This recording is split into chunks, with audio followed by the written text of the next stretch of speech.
ग्रंथ के जो प्रतिपाद्य देव भगवान श्री कृष्ण हैं, उन पर अवतारों का क्रम समाप्त हो जाता है। अवतार का मतलब है बहुत सरल भाषा में ऊपर से नीचे की ओर आना। इसका क्या मतलब हुआ?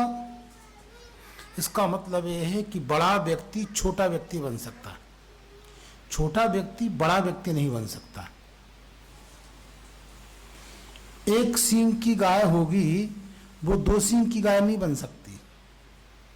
कहां से लाएगी दूसरा सींग? और यदि दो सींग की गाय होगी तो वो एक सींग की बन सकती है। क्यों बन सकती है?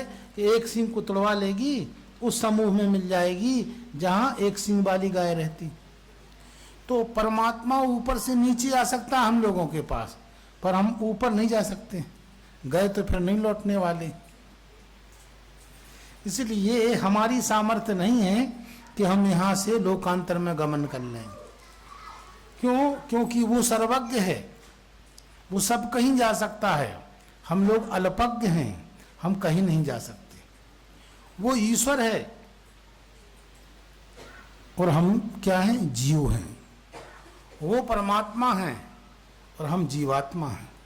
उसकी शक्ति अनंत है और हमारी शक्ति अंत वाली है, परिच्छिन्न है।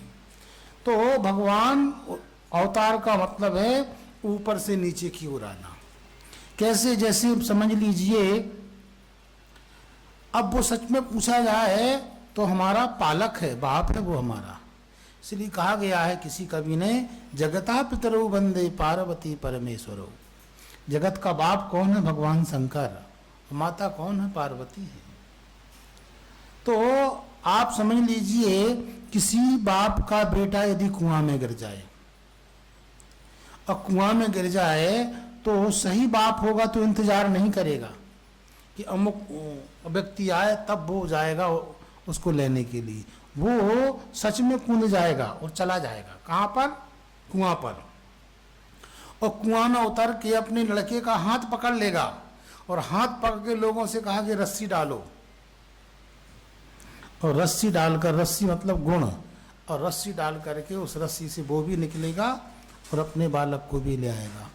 तो ऐसे ही परमात्मा हम अंधकूप में पड़े, संसार अंधकूप है।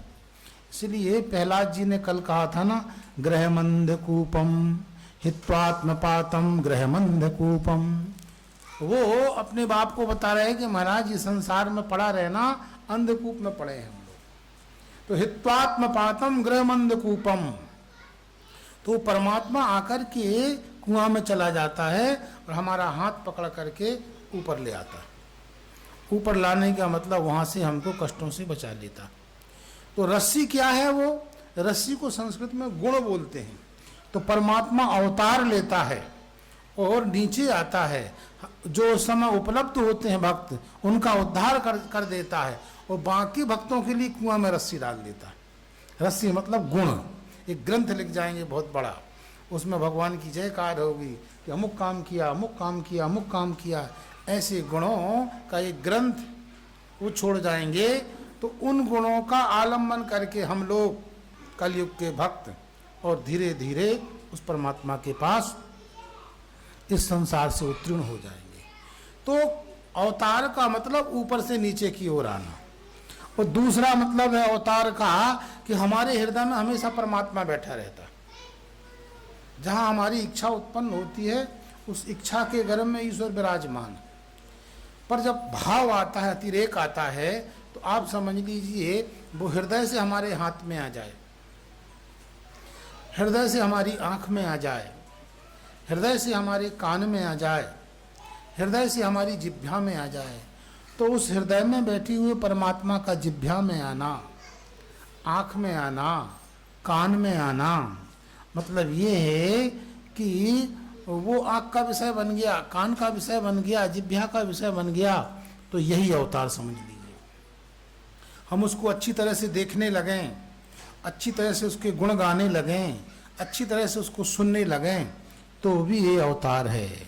तो हृदय से हाथ में आना ही परमात्मा का अवतार है। तो हमारी इंद्रियों का विषय बन गया।